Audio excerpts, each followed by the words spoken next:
Shalom semuanya. Assalamualaikum. Om Swastiastu. Nama budaya. Salam kebajikan. Kami dari kelompok 1 dan kami akan mengerjakan tugas geografi yang membahas mengenai sungai. Baik, tanpa berlama-lama lagi, mari kita mulai. Nah, jadi kita sekarang sudah berada di BKT. BKT itu merupakan singkatan dari Banjir Kanal Timur yang merupakan salah satu kali yang cukup besar di Jakarta. Apa sih itu kali? Sebenarnya kali itu adalah sebutan lain untuk sungai. Sungai sendiri merupakan perkumpulan dari aliran air tawar yang mengalir dari hulu ke hilir. Apa sih itu hulu dan hilir? Secara singkatnya, hulu merupakan daerah terjauh daripada muara sungai. Jadi di sini di BKT itu merupakan bagian hilir karena dia jauh lebih dekat ke muara sungai, yakni titik kumpul dari mata air yang membentuk suatu sungai yang cukup besar.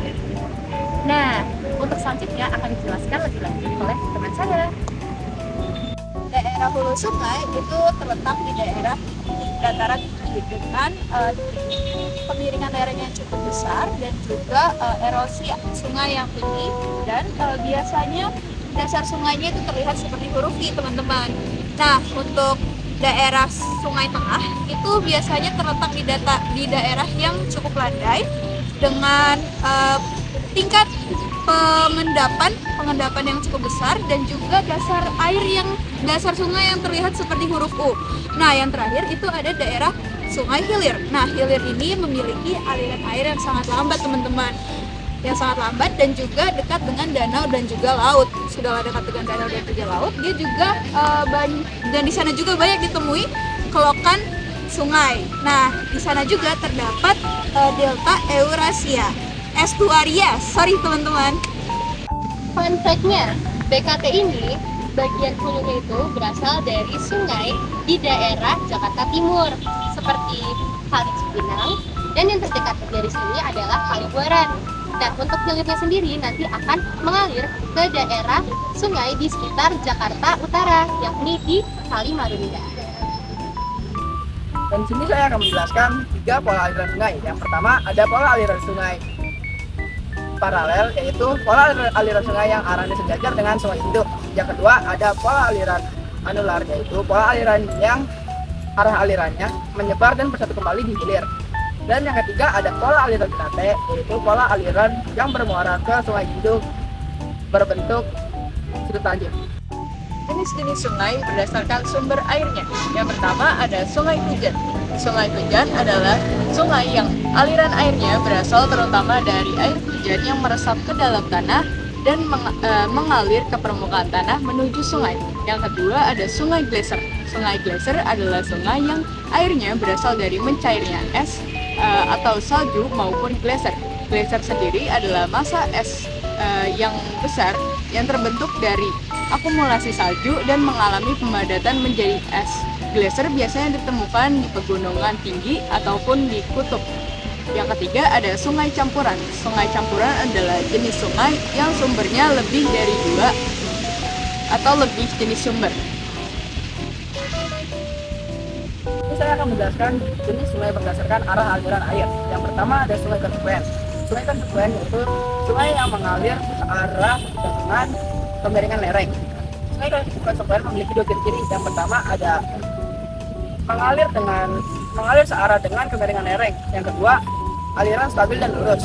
Contohnya sungai yang dari pegunungan ke dataran rendah seperti Sungai Progo di Jawa Tengah. Yang kedua ada sungai subsekuen. Sungai subsekuen yaitu sungai yang mengalir tegak lurus dengan kemiringan lereng. Sungai subsekuen memiliki 2 ciri-ciri. Yang pertama, mengalir tegak lurus dengan kemiringan lereng. Yang kedua, aliran berkelok-kelok. Contohnya sungai-sungai di Jawa Barat. Yang ketiga ada sungai obstrukuen. Sungai obstrukuen yaitu sungai yang mengalir berlawanan arah dengan kemiringan lereng. Sungai obstrukuen memiliki 2 ciri-ciri. Yang pertama ada mengalir berlawanan arah dengan kemiringan lereng. Yang kedua, aliran kompleks dan tidak stabil. Contohnya seperti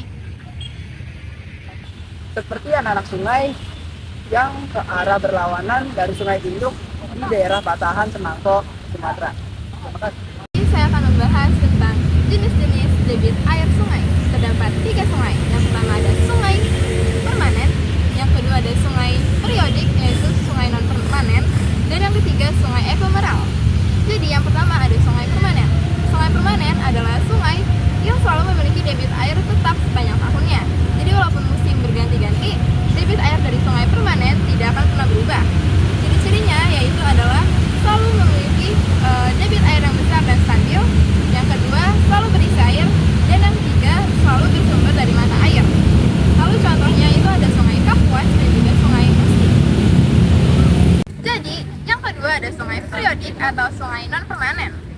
Jadi sungai periodik adalah sungai yang memiliki debit air tidak selalu sama.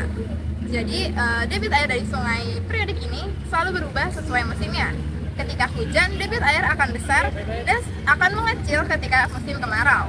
Ciri-cirinya adalah debit air yang tidak selalu sama dan memiliki curah hujan yang tidak merata.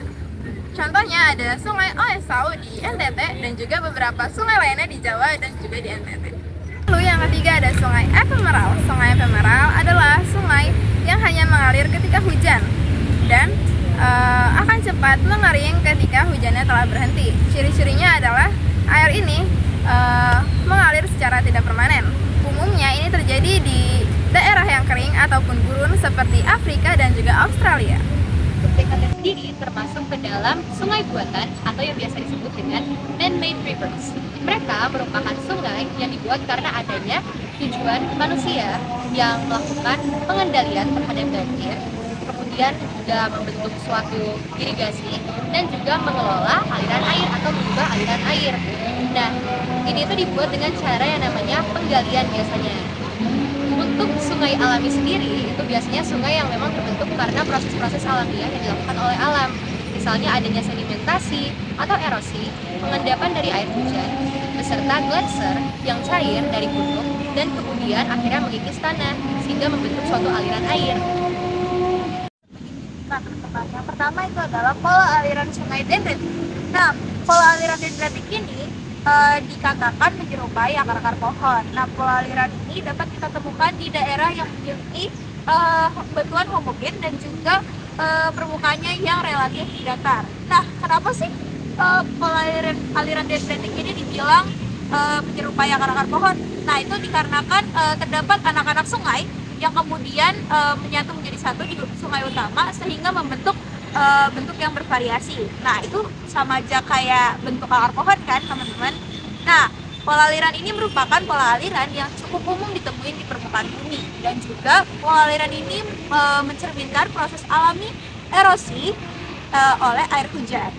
Nah, untuk yang kedua terdapat nanti aja. Nah, yang kedua terdapat pola aliran trellis. Pola aliran trellis ini merupakan pola aliran yang berbentuk seperti kisi-kisi. Pola aliran ini dapat kita temukan di daerah dengan struktur geologi yang berupa patahan ataupun lipatan. Nah, pola aliran ini berbentuk seperti pertama tuh ada kayak sungai utama yang kemudian sungai-sungai anak-anak sungainya itu masuk dengan kondisi yang hampir tegak lurus, teman-teman. Nah, pola aliran ini terbentuk karena adanya perbedaan keras batu di daerah sekitar sana dan juga dapat mencerminkan pengaruh penting struktur geologi dalam aliran sungai. Yang ketiga terdapat pola aliran radial, teman-teman. Nah, pola aliran radial ini merupakan pola aliran yang keluar dari satu titik pusat seperti puncak gunung ataupun kubah. Pola aliran ini terbentuk ketika air menuruni lereng lalu berpencar ke segala arah. Nah, pola aliran ini juga umumnya ditemukan di daerah vulkanik. Yang keempat terdapat pola aliran sentripetal. Nah, pola aliran sentripetal itu merupakan pola aliran sungai di mana terdapat aliran-aliran air yang mengalir ke suatu titik pusat seperti danau ataupun cekungan tertutup. Nah, pola aliran ini terdapat di wilayah rendah dengan dikelilingi oleh perbukitan ataupun pegunungan. Nah, pola aliran ini juga umumnya ditemukan di wilayah yang kering ataupun wilayah dengan basin endorhik. Nah, yang terakhir terdapat pola aliran rektangular. Pola aliran rektangular merupakan pola aliran sungai di mana sungai utama dan juga anak-anak sungainya ini memiliki belokan tajam yang membentuk sudut siku. Nah, pola aliran ini juga terbentuk karena aliran air yang mengikuti zona terlemah yang berupa retakan ataupun patahan yang terdapat di bawah batuan. Jalur anak sungai utama mengalir menuju sungai utama. Debit banjir kecil berlangsung lama. Karel bentuk das mempunyai aliran sungai yang sama. Banjir terjadi di titik anak sungai. Bentuk das menyerupai lingkaran anak-anak sungai berkonsentrasi ke suatu titik arah radial dan terjadilah banjir. Sungai memiliki peran penting bagi manusia. Salah satunya itu adalah sumber air, terus sumber ekosistem dan habitat, terus sumber ekonomi, sumber sumber energi, sama satu lagi sumber transportasi.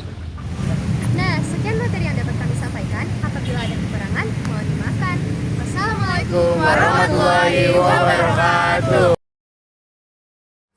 Eits, ternyata ada yang tertinggal nih, yakni cara bagi kita untuk menjaga agar sungai tidak rusak dan tidak tercemar. Kita bisa melakukan beberapa langkah, misalnya menjaga kebersihan sungai dengan menggunakan produk ramah lingkungan, tidak membuang sampah sembarangan, dan berpartisipasi dalam kegiatan bersih-bersih sungai. Yang kedua, mencegah yang namanya pencemaran air. Misalnya, kita menggunakan air secara bijak dan tidak membuang limbah industri maupun domestik ke sungai. Yang ketiga, menjaga ekosistem sungai. Gimana sih cara kita buat menjaga ekosistem? Dengan menambahkan komponen biotik di dalamnya, misalnya menanam pohon di sekitar bantaran sungai. Kemudian mencegah terjadinya penebangan liar dan mengurangi penggunaan pestisida yang berlebihan. Yang keempat, mendukung pelestarian sungai. Pastinya pemerintah dan beberapa kaum-kaum di sekitar atau lembaga-lembaga dan instansi-instansi itu punya kebijakan-kebijakan dan regulasi untuk melindungi sungai. Oleh karena itu, sepatutnya kita mendukung kebijakan tersebut dan juga menerapkannya. Berpartisipasi dalam kegiatan sosialisasi dan edukasi tentang pelestarian sungai juga dapat kita ikuti, teman-teman. Lalu yang terakhir ialah memperbaiki prasarana. Dengan apa? Misalnya membuat saluran irigasi atau bendungan di sekitar sungai untuk mengontrol aliran air, memasang trash barrier untuk membantu membersihkan sampah dari sungai. Baik, sekian yang dapat kami sampaikan untuk kali terakhir. Wassalamualaikum warahmatullahi wabarakatuh. Terima kasih.